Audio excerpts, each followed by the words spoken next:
बरसात की हर बूंद गुरुग्राम के अंडरपासों को आईना दिखा रही है। ये विकास नहीं, मौत के कुएं हैं। कांग्रेस जिलाध्यक्ष पंकज डावर की आवाज गूंजती है, लेकिन इससे भी बड़ा सच यह है कि करोड़ों के इन प्रोजेक्ट्स की डोर एक ही नाम से जुड़ती है, गावर कंस्ट्रक्शंस। वही गावर जिसे ठेके मिलते रहे, वही गावर जिसके नाम से अंडरपास रिसे, डूबे और जाने गई, और वही गावर जो हिमाचल की तबाही में भी एफआईआर झेल चुकी है। सवाल अब सिर्फ जलभराव का नहीं, बल्कि उस खेल का है जिसमें ठेका पर ठेका देकर जनता के टैक्स का पैसा बहाया गया और बदले में शहर को दिया गया गड्ढों और हादसे का जाल। यह खेल अब इतना खुल चुका है कि गुरुग्राम प्रशासन से लेकर मुख्यमंत्री कार्यालय तक इसके जुड़े तार की कलई खोलने की ज़रूरत है। उम्मीद है हमारी एजेंसियों को और समाज को भी इस पर कुछ थोड़ा बहुत इंटरेस्ट जरूर आएगा। नमस्कार, मैं डॉक्टर विजय शुक्ल। गुरुग्राम को कभी मिलेनियम सिटी कहकर पेश किया गया।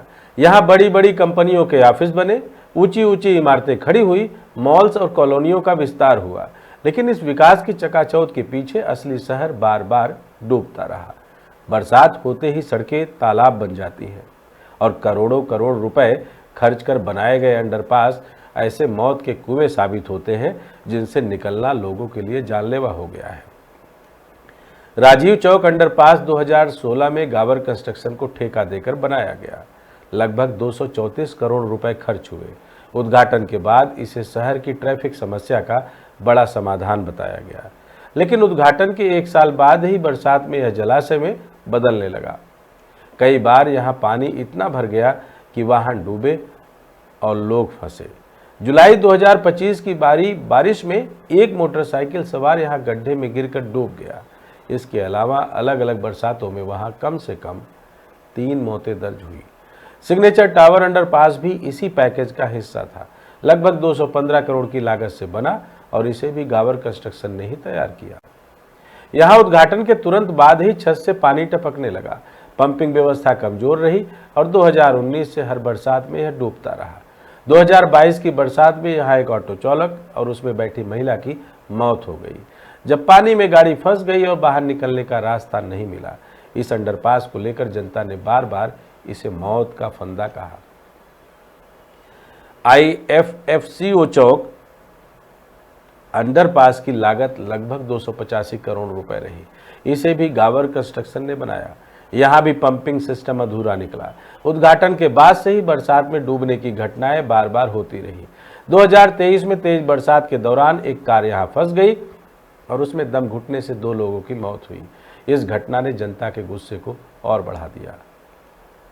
द्वारका एक्सप्रेसवे पर बने नए अंडरपास तो और भी शर्मनाक उदाहरण साबित हुए। सेक्टर 84 का अंडरपास हाल ही में उद्घाटित हुआ, लेकिन 5 महीने के भीतर ही उसमें रिसाव और सीपेज की शिकायतें आने लगी। CBRI को ऑडिट के लिए बुलाया गया, लेकिन समाधान अधूरा ही रहा। इस अंडरपास में अभी तक किसी मौत का रिकॉर्ड सामने नहीं आया, लेकिन हादसे की आशंका हर बरसात के साथ बनी रहती है। सेक्टर 102 और 102A के अंडरपासों में भी यही हाल है। उद्घाटन के बाद ही पानी भरने और ट्रैफिक रुकने की खबरें आई।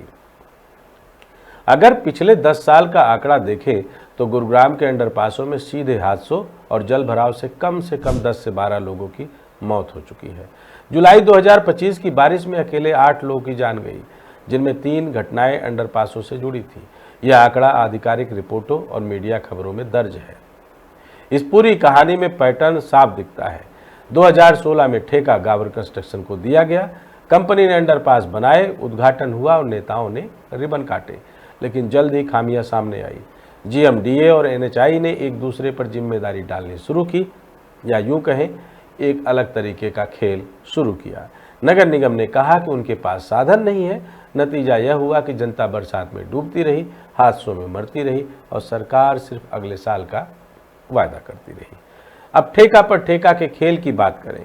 गावर जैसे बड़े ठेकेदार बोली में बहुत कम कीमत डालकर प्रोजेक्ट जीत लेते हैं। बाद में यही काम सब कॉन्ट्रैक्ट में छोटे ठेकेदारों को और भी कम दाम पर सौंप दिया जाता है। इसका नतीजा यह होता है कि निर्माण की गुणवत्ता गिरती जाती है। वाटर प्रूफिंग, पंपिंग सिस्टम और ड्रेनेज जैसी जरूरी चीज़ों पर लागत घटाई जाती है। यही वजह है कि उद्घाटन के बाद ही खामियां सामने आ जाती हैं। यह खेल जनता के टैक्स के पैसों से होता है, लेकिन किसी पर कोई जिम्मेदारी तय नहीं होती। गावर कंस्ट्रक्शन के खिलाफ अलग अलग जगहों पर कई विवाद और केस दर्ज हैं। शिमला में निर्माण की लापरवाही पर एफआईआर, आयकर विभाग की पेनाल्टी, पानी की मेन लाइन टूटने के मामले और गुरुग्राम के अंडरपासों की खामियां, ये सब दिखाते हैं कि कंपनी का ट्रैक रिकॉर्ड साफ नहीं है। इसके बावजूद हरियाणा में लगातार बड़े ठेके इसे मिलते रहे। यही असली खेल है, ठेकेदार, अधिकारी और नेता, तीनों की मिलीभगत से यह चक्र खुलेआम चलता है, चल रहा है और चलता भी रहेगा। नतीजा यह हुआ कि गुरुग्राम में पिछले 9 साल में 503 करोड़ रुपए जल भराव की समस्या पर खर्च हुए। 3034 करोड़ रुपए के बजट में फिर से 900 करोड़ इंफ्रास्ट्रक्चर के नाम पर रखे गए, लेकिन जनता को मिला सिर्फ डूबता शहर और मौत के कुएं। यह मामला अब सिर्फ अंडरपासों का नहीं बल्कि पूरे एनसीआर के विकास मॉडल का प्रतीक है। चमक दमक दिखाने के लिए फ्लाईओवर और अंडरपास बनाए जाते हैं, लेकिन असली जरूरत नालों की सफाई, पंपिंग व्यवस्था, ड्रेनेज सिस्टम और रखरखाव सबसे नजरअंदाज होती है। जनता के पैसे से 100 पीस प्रोजेक्ट बनते हैं और जनता ही हादसों की शिकार बनती है। अगर दूध का दूध और पानी का पानी करना हो तो साफ है कि गुरुग्राम में अंडरपासों की पूरी योजना फेल हुई। करोड़ों रुपए खर्च करने के बावजूद हर प्रोजेक्ट में खामियां निकली। राजीव चौक, सिग्नेचर टावर और आईएफएससीओ यानी इफ्को चौक में कुल मिलाकर कम से कम 6 से 7 मौतें हुई। नए अंडरपास भी उद्घाटन के बाद ही रिसाव और पानी भरने की समस्या से जूझ रहे हैं। ठेकेदार कंपनी पर आरोप लगातार है, लेकिन जिम्मेदारी तय करने वाला कोई नहीं है। गुरुग्राम की जनता के लिए विकास नहीं बल्कि मौत का इंतजार है। हर बरसात में लोग डरते हैं कि कहीं अंडरपास में फंस ना जाए। यही डर इस बात का सबूत है कि यहाँ विकास नहीं बल्कि ठेका पर ठेका का खेल खेला गया है। अगर आपको लगता है कि पंकज डाबर का जो पूरा का पूरा नैरेटिव है इन अंडरपास को मौत के कुएं जैसे शब्दों में बांधना सही लगता है तो लिखिएगा जरूर, क्योंकि यह सिर्फ पार्टी के नज़रिए से देखने की बजाय गुरुग्राम के फायदे और नफ़े नुकसान के नज़रिए से देखेंगे, क्योंकि मैंने यह आकलन पंकज डाबर के सवाल से नहीं पूरे अंडरपास के जंजाल को पढ़ते हुए किया है। जय हिंद, जय भारत।